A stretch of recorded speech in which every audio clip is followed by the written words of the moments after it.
Hey guys, welcome back to our channel. First of all, I want to greet everyone, Happy New Year. Papasok na ang 2026 in just few hours.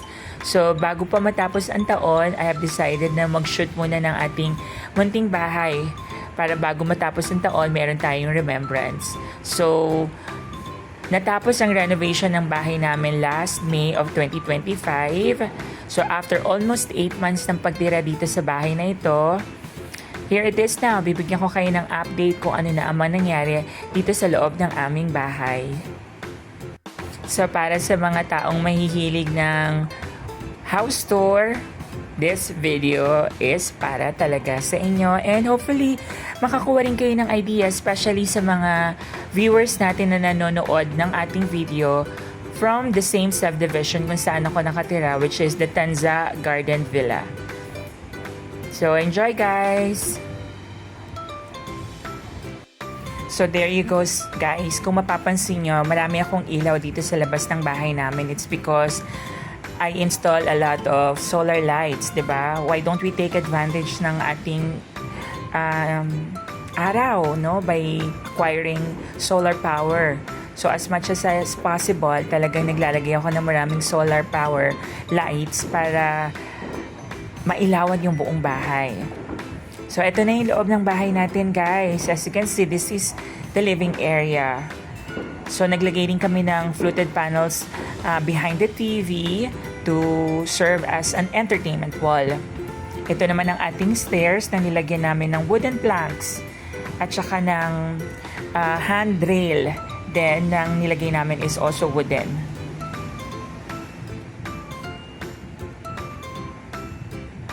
So, ayan guys, it's still Christmas, kaya hindi ko pa inaayos yung ating Christmas tree. It's still there. The spirit of Christmas is still around. And here's our mini bar.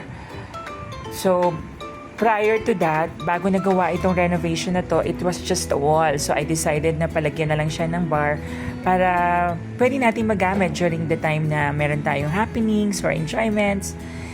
Ayan. So, here naman, naglagay din tayo ng some accent. Katulad niya mga PVC tubular na yan na may accent ng wooden. This is our centerpiece light na inilagay ko sa dining area natin. This is our sink para sa ating kitchen. And ito yung mga appliances natin na inilagay ko on top of our kitchen countertop. So as much as possible, ayoko rin ng sobrang daming appliances para hindi magmukhang cluttered. And there's our ref. At kung mapapansin nyo rin na yung ref natin ay napapagitnaan ng mga cabinets. All of these are aluminum cabinets na ginawa ko itong pantry area para mga naka-organize yung ating mga gamit at ating mga groceries. And there, kung mapapansin nyo rin, marami tayong mga bintana na inilagay sa bahay natin para na rin sa ventilation ng ating bahay. I'm sorry guys kung naririnig nyo yung mga putukan. It's because it's New Year now.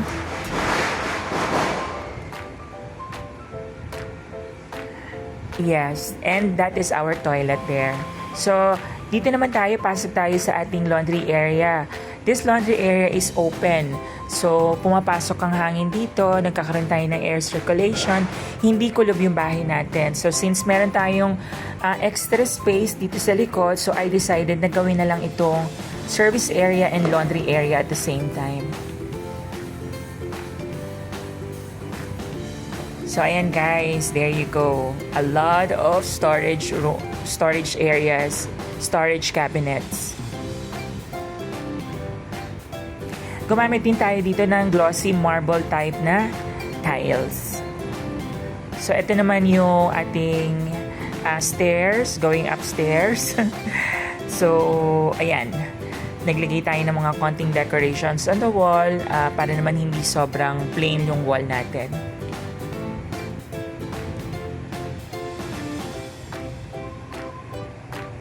Naka-varnish din yung ating mga planks at naglagay tayo ng PVC baseboards. So this is our family area. So meron din tayong small na living room here upstairs na ginawa namin para kung meron tayo mga extra visitors o meron tayong like personal time like that in the altar para mag-pray. So ayan, yan yung purpose niya. In here naman, kung makikita nyo, meron tayong accordion door there. That is a storage room. Tapos ito yung common toilet here at the second floor. So here at the second floor, meron tayong dalawang toilet. Isa para sa master's bedroom at isa naman to parang common area, common toilet siya para sa lahat ng mga bedrooms around the house. This is our first bedroom. This serves as a guest room. So kapag may mga bisita tayo or may mga relatives tayo na umuwi from other countries or other places, meron silang place para tulugan. So kaya yan, nag-decide ako na maglagay ng another room there. So that's the stairs heading to the third floor.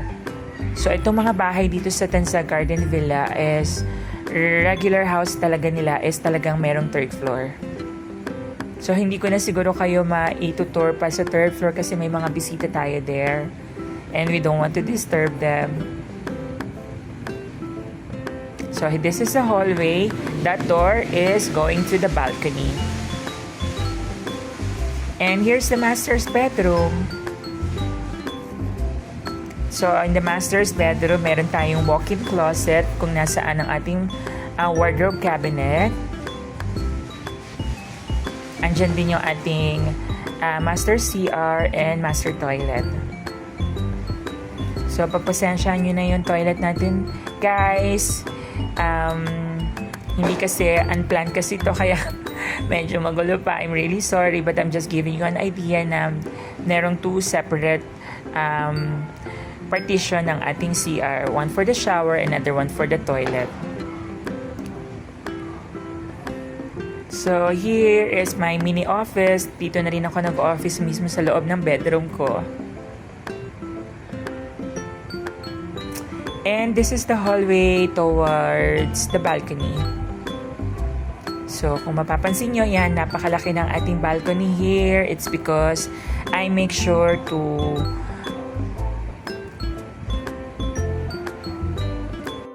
make use of all the spaces. Wala talaga akong sinayang na space here. As much as I can, talagang inoccupy ko yung mga spaces na pwede kong maguha at magamit.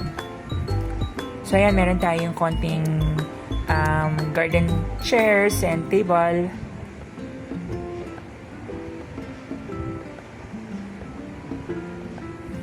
So, ayan, balik na tayo sa loob ng bahay. So, there you go, guys. This is just a self-explanatory.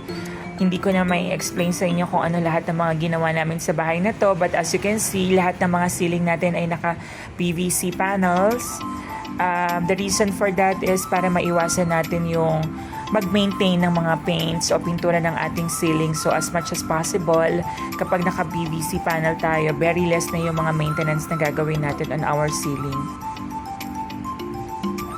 So, there you have it, guys. Salamat ulit sa pagsama nyo sa akin para sa tour ng bahay namin. And hopefully, nagustuhan nyo. And kahit pa paano siguro ay nakakuha kayo ng ideas na pwede nyo rin gawin sa loob ng bahay nyo. Thank you, guys. And again, I want to greet everyone. Happy New Year. And I wish na sana maging successful pa kayo at matupad yung inyong mga pangarap, especially yung pagpapagawa o pagpaparenovate ng mga bahay nyo this coming 2026. Thank you all, guys. See you all. Happy New Year. Bye!